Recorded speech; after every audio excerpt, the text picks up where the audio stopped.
My dear one, what unfolds here is not separate from what has already begun in your life. It is the continuation of a movement that has been steadily advancing. The groundwork has been laid, and now the next layer is being revealed. There were moments when it seemed like nothing was changing, yet quiet adjustments were being made in your favor. What felt like waiting was positioning, and what appeared uncertain was being aligned with greater purpose. This message carries forward everything that has already been spoken into your spirit. It strengthens the foundation beneath you and adds clarity to the direction that is opening ahead. Stay present and receive what follows with confidence. This is not repetition, it is momentum, and it is leading you deeper into the breakthrough that has already started to take shape. Condemn yourself, recognize it, pull it up by the root, replace it with truth and keep going, because the fact that you are fighting is proof that you are not defeated. The defeated person does not fight. The defeated person accepts the lie as truth and stops resisting. But you are resisting, you are fighting, you are swinging the sword, and that means you are winning even when it does not feel like it. Rely on me. I know that sounds simple, and in a way it is simple, but simple does not mean easy. Believing me when you cannot see what I am doing requires a level of surrender that goes against every survival instinct you have. Your instincts tell you to take control, to figure it out, to come up with a plan to protect yourself. And those instincts are not entirely wrong. I gave them to you for a reason, but there comes a point where your instincts become an obstacle to your faith. There comes a point where your need to control becomes a barrier to my ability to work. And that point is now. I am asking you to release the things you have been gripping so tightly, to open your clenched fists and let me hold what you have been trying to carry. Not because you are incapable, but because you were never meant to carry it alone.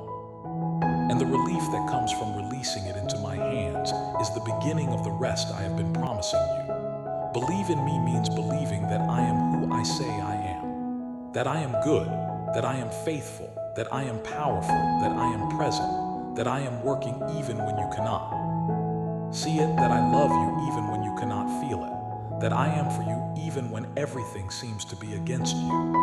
Reliance means choosing to stand on my promises even when your feelings are telling you to run. It means anchoring your hope in my character even when your circumstances seem to contradict everything I have said. It means choosing every single day and declaring, I do not know what this day holds, but I know the one who holds this day, and he is good and he can be trusted. That is the kind of reliance that moves mountains. That is the kind of dependence that silences storms. That is the kind of confidence that makes the enemy tremble, because he knows that a child of God who fully relies on their Father is untouchable.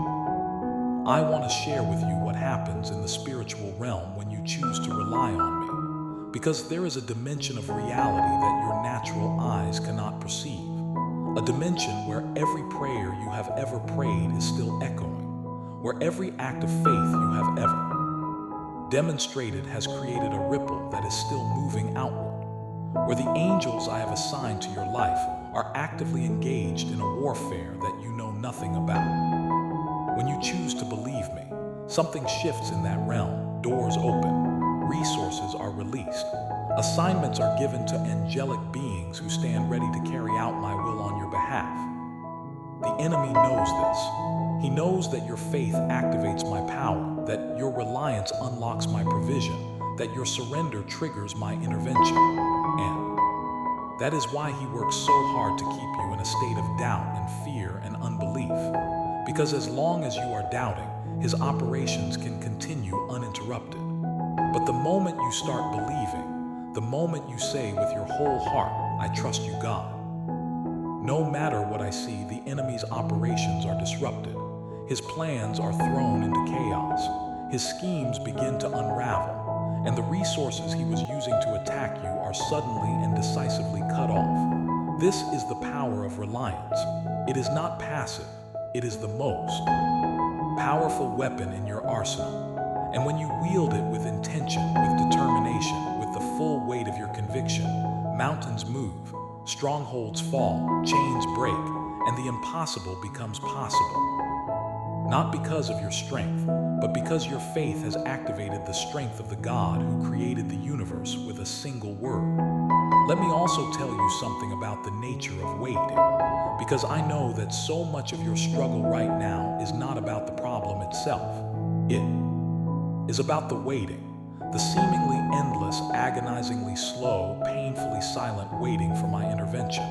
You have been praying, you have been believing, you have been doing everything you know to do, and still the answer has not come, and the waiting feels like it is going to break you. But I want you to understand that waiting is not wasted time.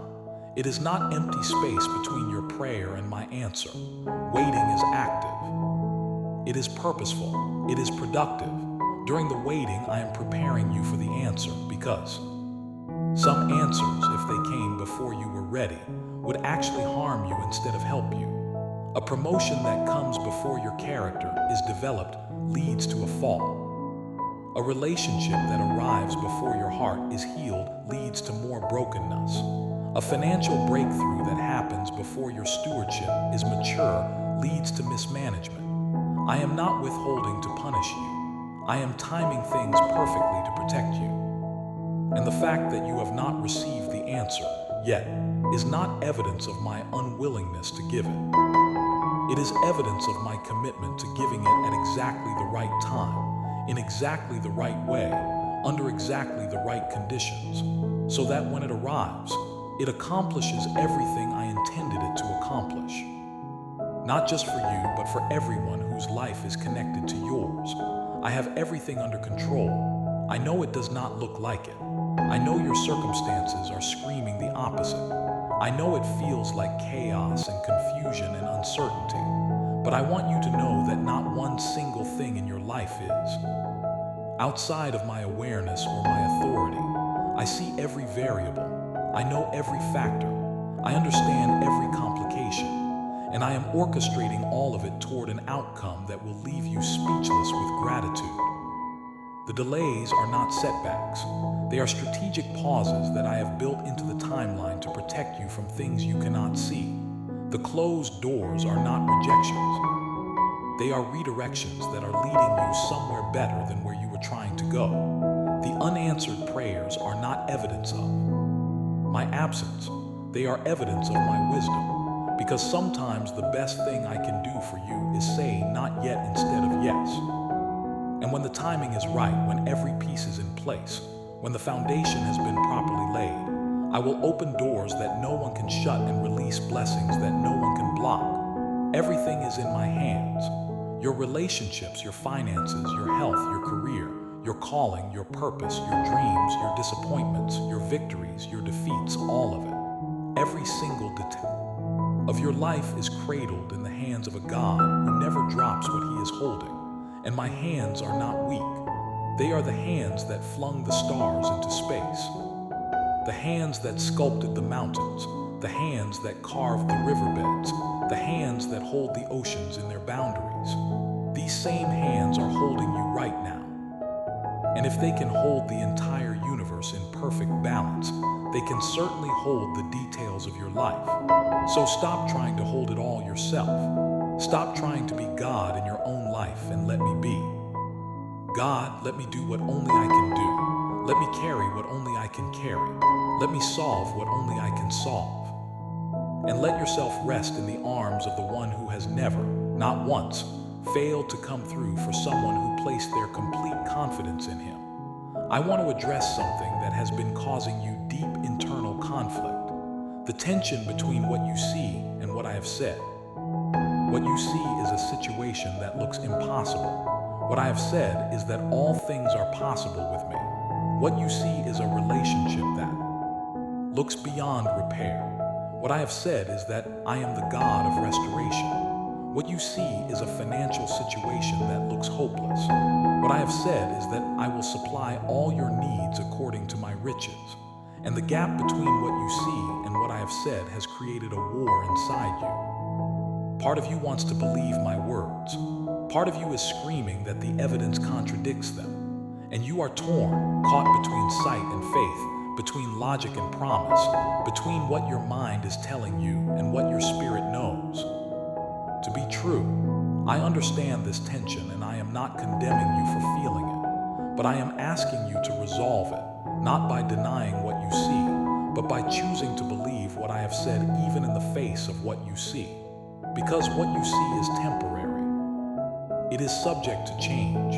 It is limited by the current moment, but what I have said is eternal. It stands outside of time. It is not constrained by current circumstances. And my word has a 100% success rate. Every promise I have ever made has been fulfilled or is in the process of being fulfilled. There is not a single word that has ever fallen from my lips and landed on the ground without accomplishing its purpose. So when what you see contradicts what I have said, choose my word every single time, because my word will outlast your circumstances, and your circumstances will eventually align with my word. It is only a matter of time. Let me also speak about the doors in your life. Some doors have been closed, and you have been exhausting yourself trying to force them open. Pushing, pulling, pounding, pleading, and the door will not budge. And you interpret that closed door as rejection, as evidence that you are not good enough or not worthy enough to walk through it. But I want to reframe that for you. A closed door is not rejection. It is redirection.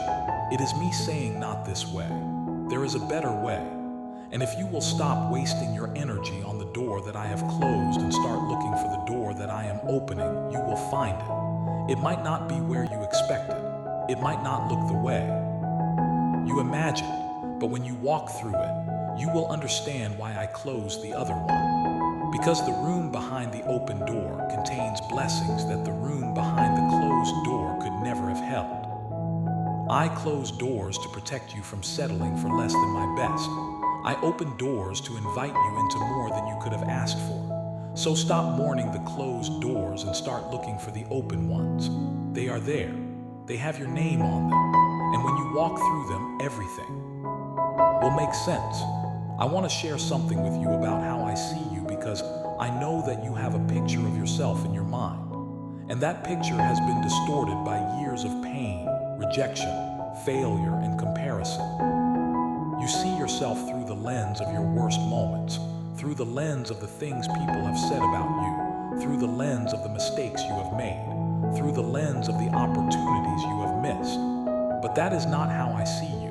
When I look at you, I see the person I created you to be. I see the fullness of your potential. I see the beauty that exists in you that you have not yet discovered. I see the strength that is buried under layers of self-doubt.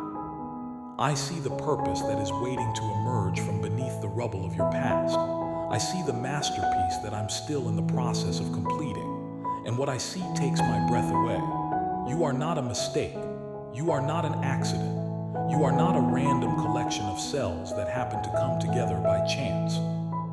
You are a deliberately, intentionally, purposefully created being. I thought about you before time began. I planned every detail of who you are with precision and care. The color of your eyes, the sound of your laugh, the way you think, the way you love, the way you create, the way you connect with others. All of it was designed by me. And when I look at the finished product, even though the product is not yet finished, I am filled with delight. Not because you are perfect, but because you are mine. And everything that is mine is precious to me. The enemy has been trying to convince you that you are worthless, that you are damaged goods, that you are too broken to be useful, that you are too stained to be beautiful, that you are too far gone to be redeemed.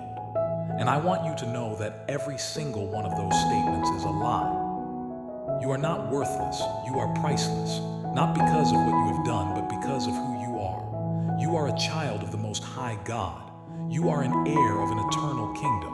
You are a vessel of my spirit. You are a carrier of my presence. You are a bearer of my image. And nothing that has happened to you, nothing that you have done, nothing that has been said about you can diminish the value that I have placed on your life. Your value was determined before you were born, and it cannot be decreased by anything that happens after. I want to take you back to the beginning, Before the complications, before the pain, before the confusion, before the world got its hands on you and started reshaping you into something you were never meant to be. In the beginning, I created you for relationship, for intimacy, for closeness, for the kind of deep, personal, unbreakable connection that satisfies the deepest longings of the human heart. And that connection was never meant to be found in another person. It was meant to be found in me. Other people can add to your life. They can enrich it. They can bring joy and companionship and support. But they cannot fill the space that was designed for me. Only I can fill that space.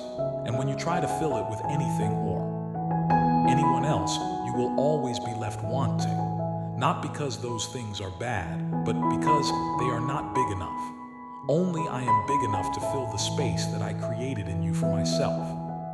And when that space is filled, when you allow me to occupy the deepest part of your heart, something remarkable happens to every other relationship in your life. They get better, not because the other people changed, but because you did.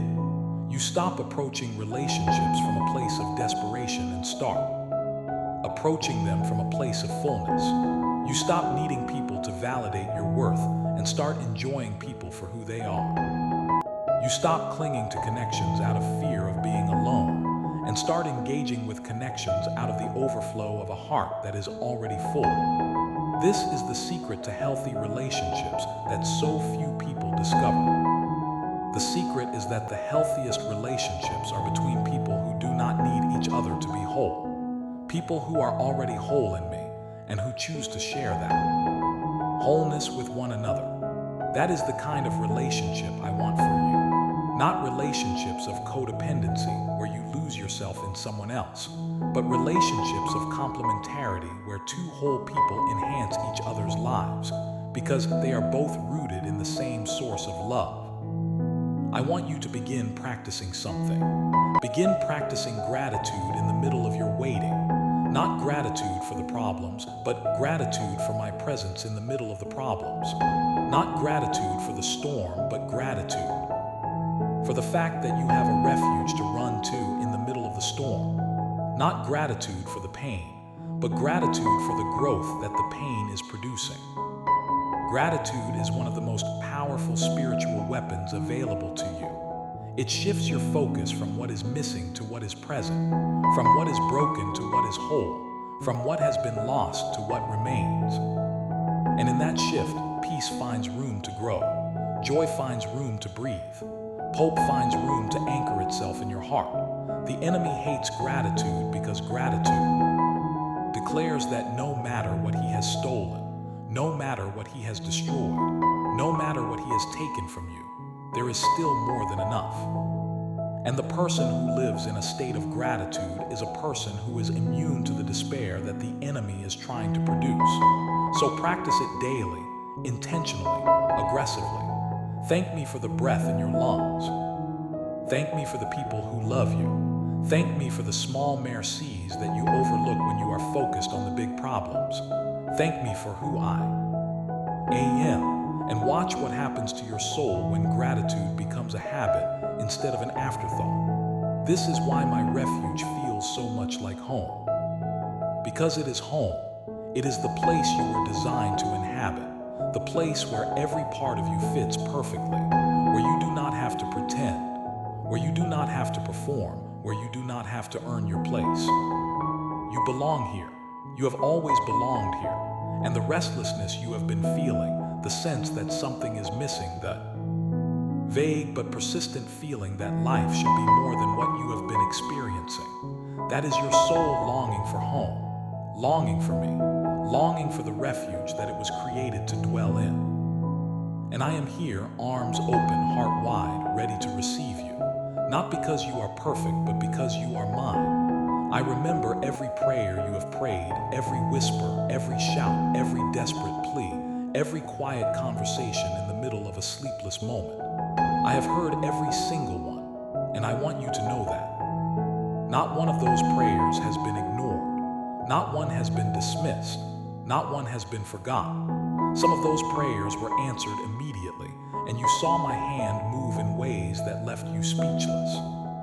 Some of those prayers were answered differently than you expected, and you are still trying to understand why I said no to what you were asking for. And some of those prayers are still being processed, still being worked on, still being answered in ways that you cannot yet see, because my timing is not your timing, and the answer I am preparing is bigger than the request you originally made. So do not give up on those prayers.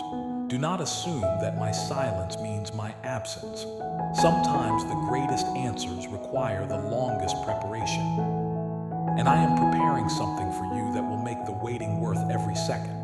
There is a story I want to remind you of. There was a man named Moses who stood at the edge of an impossible situation.